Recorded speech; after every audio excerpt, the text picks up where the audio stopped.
Bonjour à tous, donc ravi de vous avoir. Donc je vous fais une petite vidéo là, c'est concernant Power Apps Portal avec Finance Operation de Dynamics.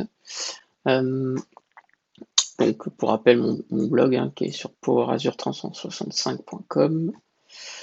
Donc premier point, avant de parler de ce fameux portail de Power Apps avec FinOps, effectivement il faut déjà avoir mis en place ce qu'on appelle le CDS Dual Write, donc c'est le Common Data Service, pour ceux qui ne connaissent pas.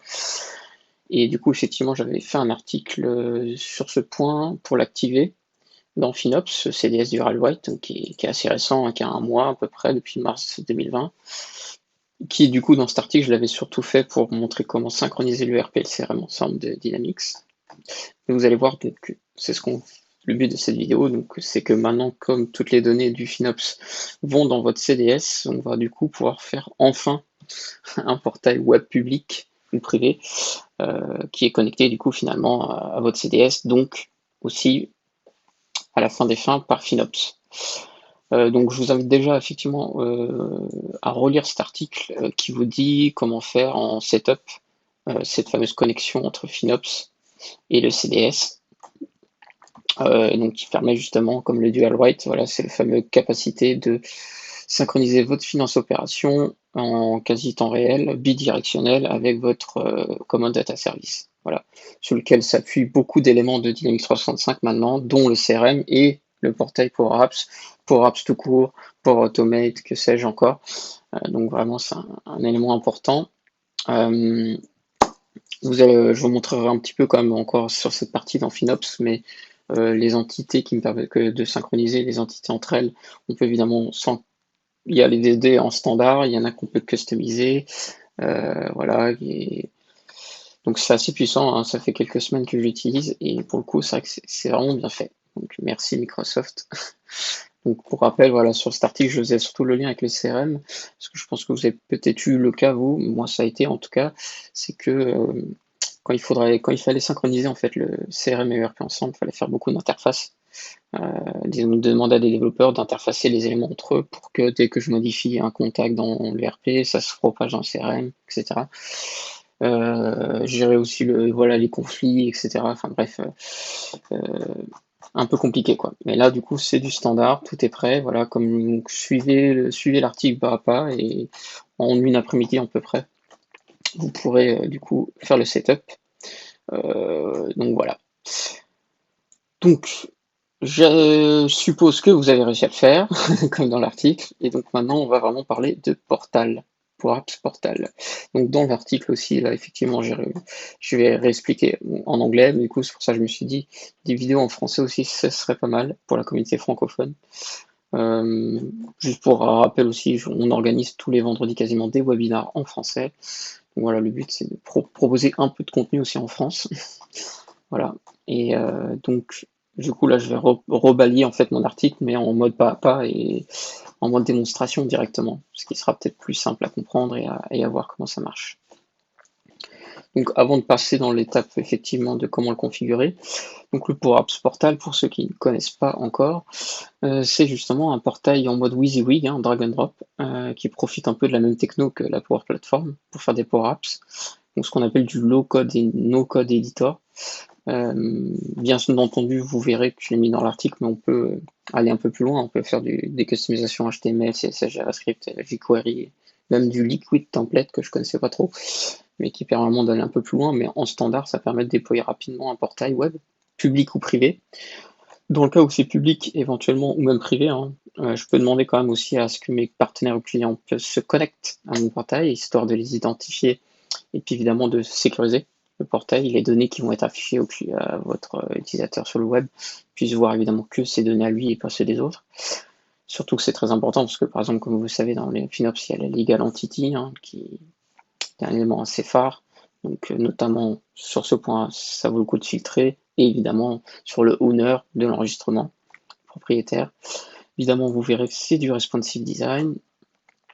Et bien entendu, le but c'est d'intégrer toutes vos données, donc du Common Data Service. Donc là, on va voir qu'évidemment, ça va être des données qui vont être issues du FinOps. Donc on pourrait imaginer en fait faire un portail web qui parfois affiche les éléments de votre CRM, de votre FinOps, des deux en même temps, ou bien même de données qui viennent du SharePoint ou d'autres données de Microsoft. Donc c'est vrai que ça peut être un portail web unique, mais qui n'a pas forcément comme source de données unique le CDS.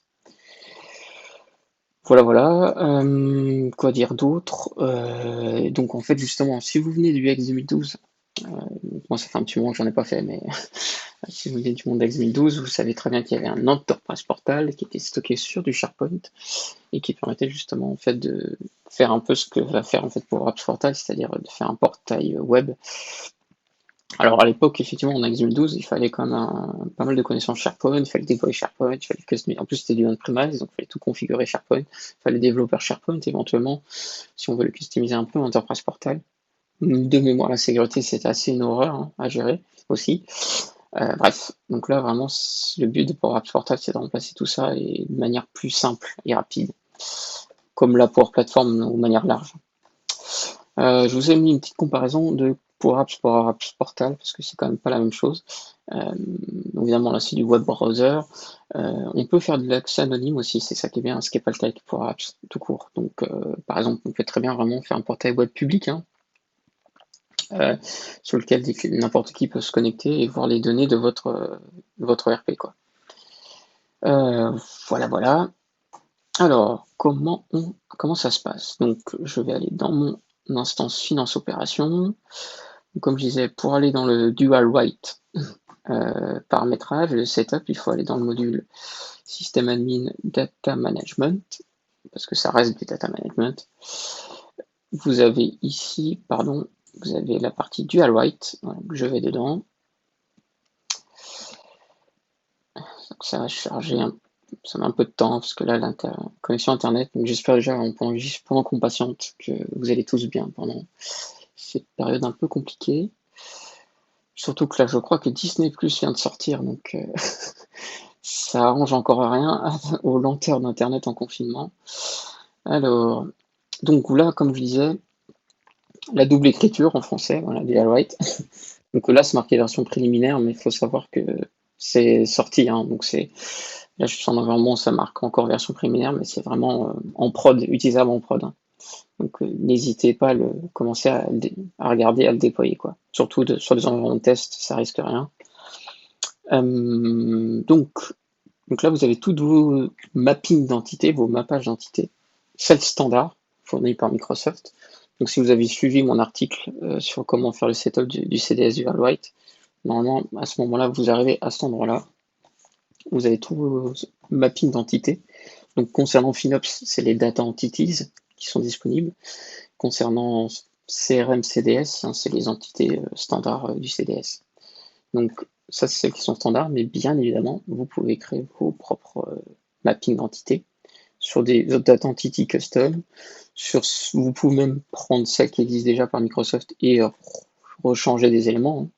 Par exemple, je ne sais pas, je peux prendre celle-là, prendre comme exemple. Donc là, vous allez avoir le mapping des champs qui va être s'afficher. Vous pouvez aussi voir les journaux d'activité, hein, donc tout ce qui est infogérance, suivi, parce que là, évidemment, c'est de l'interfaçage, donc c'est important de pouvoir loguer les événements, de rattraper ce qui s'est mal synchronisé, d'avoir le détail des erreurs, etc. Donc c'est là où tout va se passer en fait. Donc là, vous avez à gauche le finance opération, à droite le command data service. Donc là, vous voyez, on peut faire le mapping ici. On peut même faire un peu de transformation. Je vais pas encore trop tester ça, mais surtout on peut dire si c'est bidirectionnel ou pas.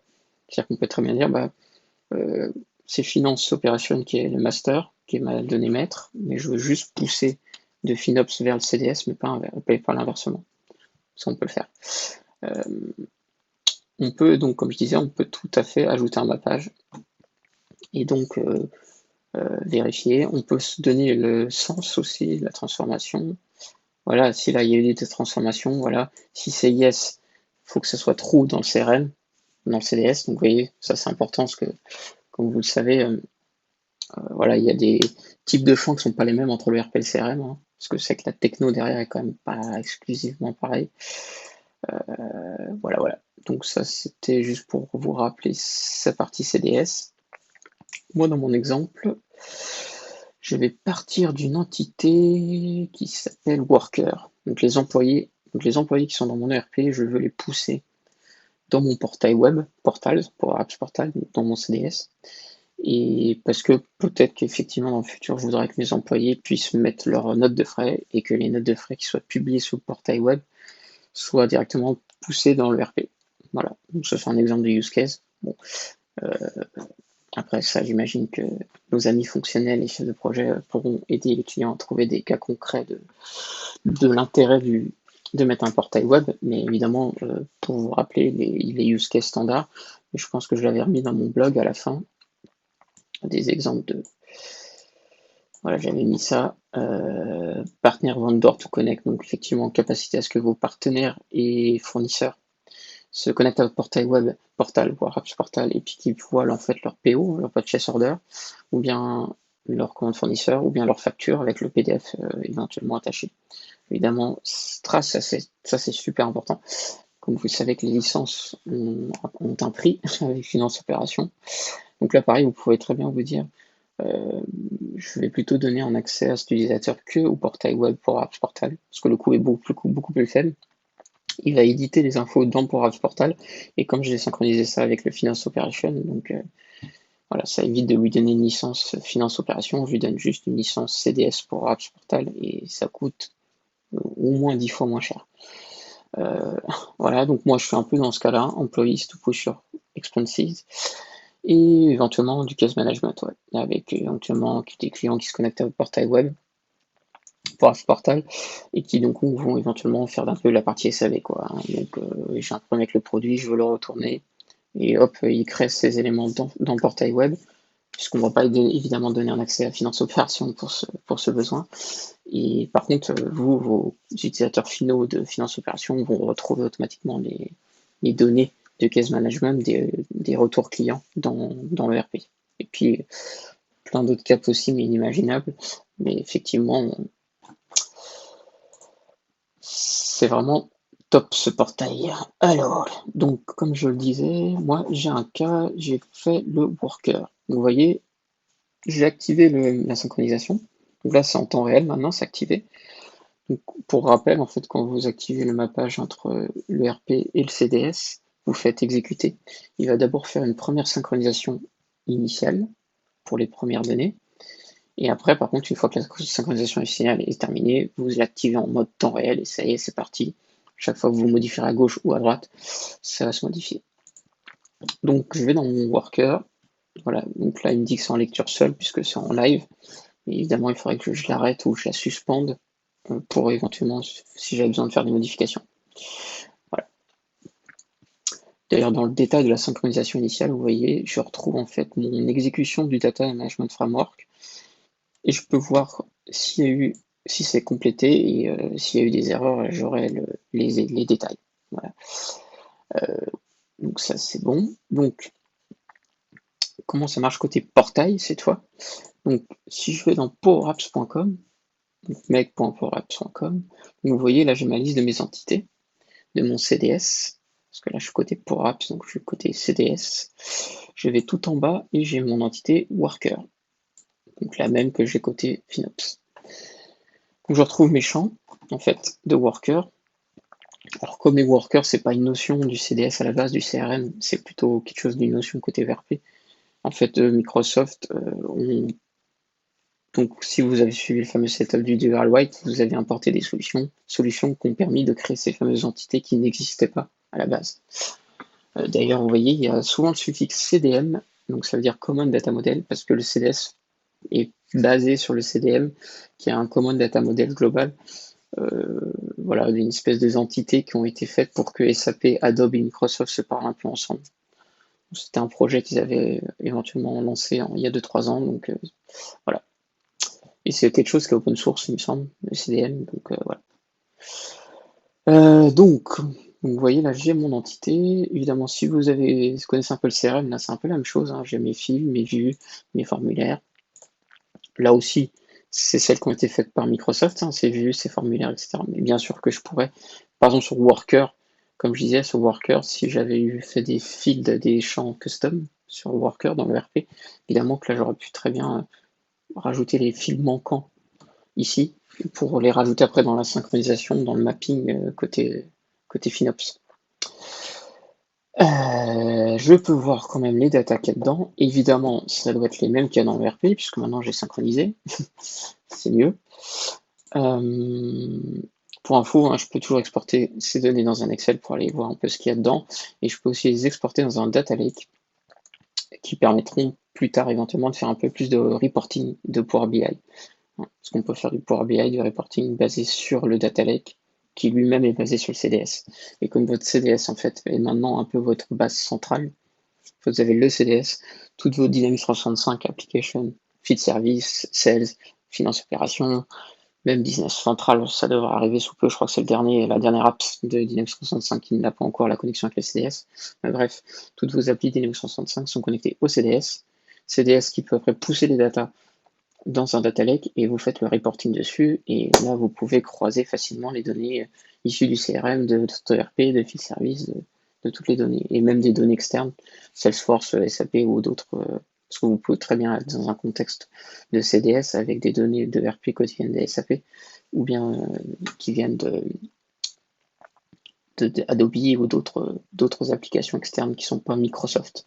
Donc, ça, c'est très important. CDS et CDM, c'est deux éléments qui sont issus de la Power Platform, mais qui ne sont pas forcément exclusivement, comme vous avez pu voir la stratégie de Microsoft maintenant, ne sont pas exclusivement dédiés que aux apps Microsoft.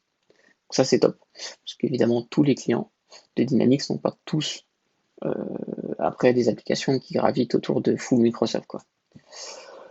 Donc, mon entité est là, j'ai mes données, comme vous avez pu voir, maintenant qui sont synchronisées. Donc, je vais aller dans le portail cette fois. Donc, je vais dans Apps. Juste pour votre info, côté Learning, hein, si vous voulez monter un peu en compétence sur Power Apps, vous avez plein de la communauté, des learning plans, il y a plein de topics, la communauté, des tutos directement dans le portail de Power Apps. Donc, voilà, vous avez plein de beginners, plein d'exemples. Donc, moi, j'avais créé mon portail FinOps. Quand vous créez en fait une appli Power Apps, voilà, les premières choses qu'ils vous demandent, c'est quel type de Power Apps tu veux. Moi, j'avais évidemment pris Portal. D'ailleurs, vous voyez, il y a même des templates de Portal aussi. Ça, c'est si vous avez des exemples très précis de portail, et ça, en fait, un portail qui n'est pas un peu vierge, qui vient avec plein d'exemples de templates, de pages. Voilà. Donc moi, je crois que j'avais pris un Power Apps blanc, vide, je crois. Mais donc là, en fait, je peux faire les trois petits points là. Juste avant de vous montrer comment faire la customisation de mon portail, donc côté détail, non pas détail, pardon, côté, je vais y arriver, côté settings, vous avez plusieurs choses que je vais vous montrer aussi quand même un peu. Voilà, vous avez l'administration et le site settings. Donc l'administration, qu'est-ce que c'est? En fait, vous arrivez dans un truc qui est vous arrivez dans votre CRM. Et alors le CRM, pourquoi? C'est parce que comme je l'avais mis dans mon article, c'est que le Power Apps Portal en fait vient du monde de CRM. Hein. En fait, ça avait été une société qui s'appelait ADX Studio, qui a été rachetée par Microsoft il y a 5-6 ans, je crois, à peu près 2015-2014. Après, du coup, ils ont incorporé cette société dans Dynamics 365 CRM, Dynamics CRM. Donc à l'époque, vraiment, quand on voulait faire un portail web basé sur Dynamics CRM, on prenait ADX Studio. Après, ils l'ont renommé en Dynamics 365 for Portals, je crois. Et maintenant, ils l'ont vraiment appelé pour Apps Portal, quoi. Mais du coup, il y a encore des choses qui sont configurées dans le CRM, comme on le faisait avant, finalement. Et pas tout dans Power Apps, hein, dans Power Platform. C'est pour ça que là, on est redirigé sur le CRM. Et donc là, ça permet d'aller un peu plus loin dans les customisations, parce que je peux définir des rôles web, quand je veux faire un peu plus de sécurité. Je peux rajouter, évidemment, du contenu, des images, du JavaScript, du CSS, etc. Donc c'est pour aller beaucoup plus loin, quoi. C'est-à-dire que ça, c'est pour ceux qui veulent vraiment faire le portail en version 2, rajouter des éléments plus simples, quoi. C'est là aussi que je vais faire l'intégration avec éventuellement, comme vous pouvez le voir, l'authentification, quand je mets de l'authentification directement sur le portail. Donc là, c'est vraiment pour les choses qui sont un peu plus poussées, quoi, approfondies. Côté administration, pour Apps Portal Admin Center, donc là, je peux modifier le nom. Je peux mettre un jour, si je veux mettre un domaine, je peux. Je peux redémarrer le portail, etc. Donc c'est là où je vais faire la partie plus infogérance, voilà. Donc je vais configurer mon intégration éventuellement avec SharePoint et les authentifications. Voilà. Je peux mettre une restriction d'IP aussi. Ça c'est pas mal. C'est du coup évidemment si je veux vraiment sécuriser mon portail en mode intranet et que ça soit accessible que en interne, je peux. Au lieu que ça soit du web public. Voilà, donc ça c'était la partie un peu administration et paramétrage du portail. Donc après j'ai fait Edit. Donc là j'arrive vraiment côté WYSIWYG Drag and Drop Editor de Power Apps Portal. Donc là vous allez voir plusieurs choses. Et évidemment vous avez votre racine, votre ensemble de vos pages. Vous avez évidemment les composants que vous pouvez rajouter vous. Alors bien sûr vous pouvez encore rajouter des composants custom si vous avez envie. Ça c'est ceux qui sont standards et honnêtement je pense que c'est largement suffisant pour commencer. Vous avez quand même la capacité de vous mettre vos propres CSS quand vous voulez vraiment faire un truc un peu plus sexy. Et vous avez vos propres templates. Donc ça c'est cool, c'est que du coup vous allez pouvoir faire plutôt du mode templating, c'est-à-dire je vais faire des modèles de pages et puis après comme ça à chaque fois que vous avez des autres pages à faire dans le futur, vous prenez le template, c'est déjà tout prêt et voilà, donc ça permet de construire un peu comme WordPress ou Squarespace pour voilà, des outils de CMS qui créent des blogs. C'est un peu le même principe. Donc moi, comment j'ai fait ça? Donc là, par exemple, je vais faire une nouvelle page pour afficher les fameux workers comme j'avais précisé. Donc, je peux faire une nouvelle page.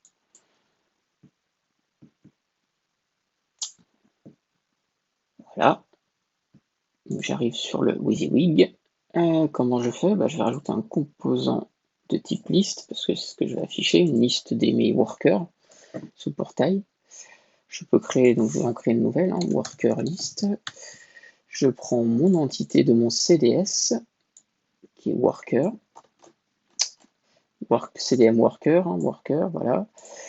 Je prends la vue que je veux. Alors ça c'est important, donc ça je ne l'ai pas précisé avant, mais ça issu un peu du CRM. Quoique maintenant on peut faire des vues aussi en finance, operation, mais c'est un peu récent. Mais là pour le coup je vais pouvoir en fait aussi créer des vues un peu plus custom, notamment pour ajouter de la sécurité. Je veux par exemple afficher que les workers de telle legal entity, donc je peux faire des custom views, des vues voilà, customisées pour faire des filtres. Je veux modifier l'ordre des colonnes, voilà, donc ça je peux vous remontrer rapidement si je veux, mais ça je ne l'ai pas montré côté Power Apps, mais du coup si je vais dans l'entité directement, je vais pouvoir voir, donc là j'ai une barre de recherche normalement, si ça marche bien, voilà, worker, ça je ne l'avais pas montré, désolé, mais dans vue, voilà, j'ai les fameuses vues que vous voyez sur le côté portail, c'est les mêmes, vous avez vu, hop, évidemment le Active Worker, si je veux, je peux faire Edit View. Et là, on est vraiment, vous voyez, hop, en plus, je vois un peu les données qui ressemblent, mais ça, c'est vrai que c'est bien, c'est que la vue, je peux la customiser facilement, gauche-droite. Je peux faire des filtres. Donc là, je peux vraiment rajouter des filtres un peu plus custom. Donc là, c'était le but que les workers de actifs, mais je pourrais très bien sur un autre champ. Donc ça, c'est en plus vraiment les champs du CDS, mais qui sont en fait issus de mon Finance Operation. Donc ça, c'est cool. C'est-à-dire que je pourrais rajouter d'autres types de sources, notamment évidemment pour que le propriétaire de l'enregistrement ne voit que ses workers à lui, quoi, si c'était censé. Donc là, voilà, je vais prendre les active workers. Je peux dire que je veux afficher aussi la capacité que dans le portail, je puisse créer moi-même des enregistrements.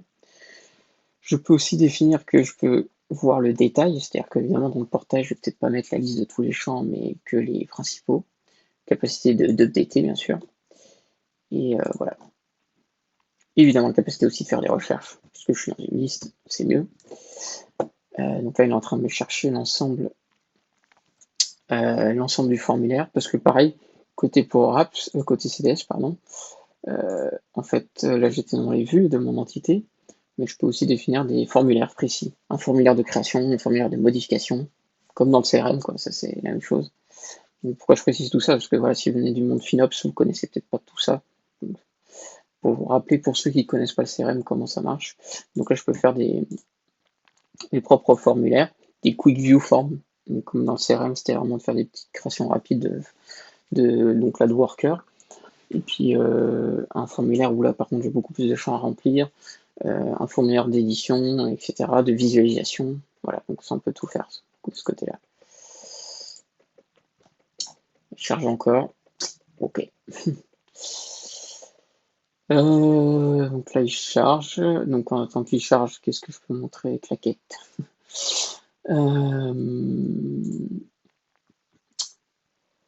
En attendant, je peux aller directement sur le portail, vous montrer à quoi il ressemble. Donc le voilà. Donc là, vous voyez, j'aurais pu faire une page se connecter. Donc là, je pourrais faire un système d'authentification. Hein. Là, on peut faire des systèmes de recherche de données, etc. Donc ça, c'est vrai que c'est vraiment top. Ben, la connexion refait des siennes. Donc là, voilà, je pourrais me faire de l'authentification avec l'Azure AD ou d'autres types d'authentificateurs, hein, si vous voulez. Il est toujours en train de charger. Ok. Bon, pour info, j'avais déjà créé une autre page qui faisait ça, c'était la page 2. Je vais aller dedans. Normalement, je l'ai encore. Ouais. La page 1, je ne sais plus.